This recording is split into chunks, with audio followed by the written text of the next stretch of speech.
Muy buenas a todos, ¿cómo les va? Bienvenidos nuevamente.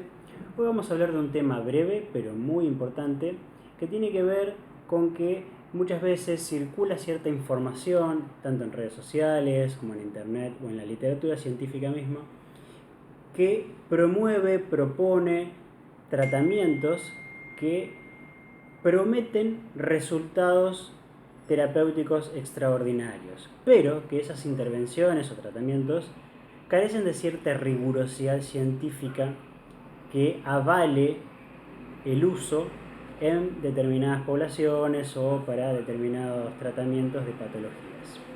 Vamos a citar un ejemplo. Han oído hablar muchas veces de terapias de inyecciones de carácter regenerativo, como por ejemplo el ácido hialurónico, el plasma rico en plaquetas, la prototerapia, etcétera.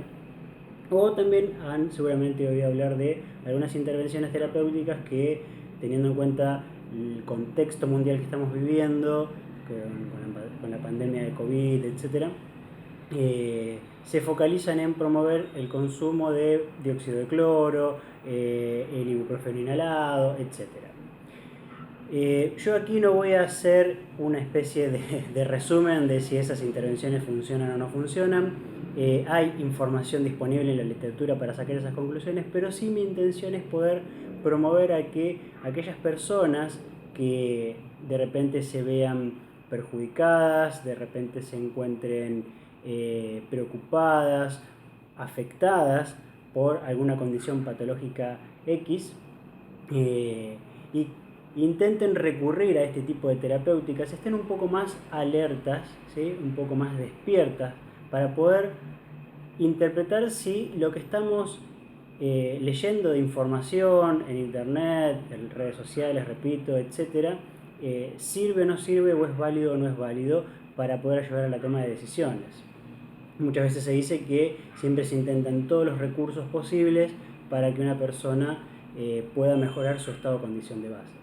Específicamente, por ejemplo, si yo conociera tres vecinos que se contagiaron de COVID y esos tres vecinos tomaron Coca-Cola 3 días seguidos y mejoraran su sintomatología, yo de ninguna manera podría decir de que la Coca-Cola sirve para revertir los síntomas y la condición patológica, en este caso de COVID-19.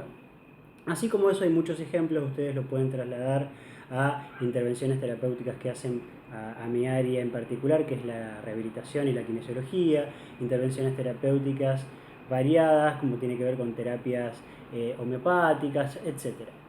Eh, en definitiva, ¿qué es lo que uno debe interrogarse y si uno tiene un poco más de entrenamiento en la búsqueda de información científica, cómo debe direccionar esas búsquedas? En primer lugar, para que una intervención terapéutica funcione o no funcione, la misma debe tener lo que se denomina una verosimilitud o plausibilidad biológica. ¿Qué significa eso?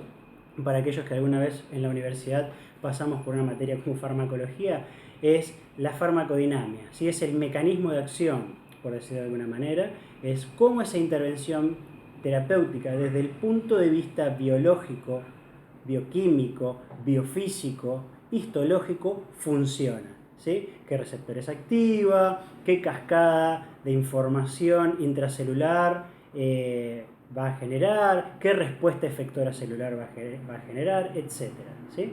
Eso tiene que ver con la verosimilitud o plausibilidad biológica, que es justamente lo que se suele hacer en los ensayos clínicos de fase 1 para las vacunas, particularmente. ¿Sí? Se intenta estudiar el mecanismo de acción.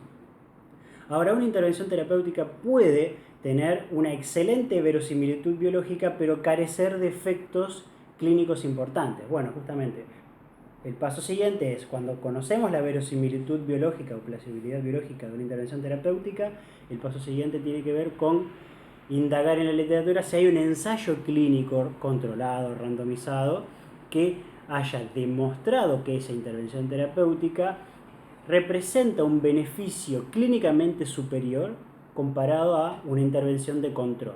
Que las intervenciones de control pueden ser variadas, pero principalmente, por ejemplo, si nos focalizamos en los medicamentos o vacunas, controlada con placebo, si es superior a una intervención placebo.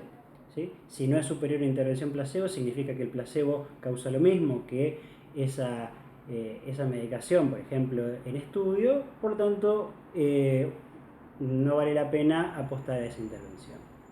Y posteriormente, una vez que tenemos la plausibilidad biológica asegurada, que hay un ensayo clínico que haya demostrado su relevancia y sus efectos clínicos o clínicamente importantes en una determinada muestra de una población de estudio, lo que sigue es estudiarlo a nivel poblacional justamente, ¿sí? Para eso se hacen a posteriori quizás los estudios epidemiológicos. Bien, por lo tanto, si ustedes, resumiendo ya, siguen esa línea de tratar de identificar la verosimilitud biológica, si es la intervención de estudio ha demostrado un beneficio clínicamente importante en un ensayo clínico controlado aleatorizado, y después hay información epidemiológica que demuestre que esa intervención funciona, significa que aquí estamos en presencia de que esto que nosotros queremos saber, o que queremos experimentar, o queremos recomendar como intervención terapéutica, vale la pena hacerlo, lo podemos hacer con seguridad y las personas o los pacientes se van a ver beneficiados de ello. Bueno, espero haber sido claro. Nos encontramos en otra oportunidad.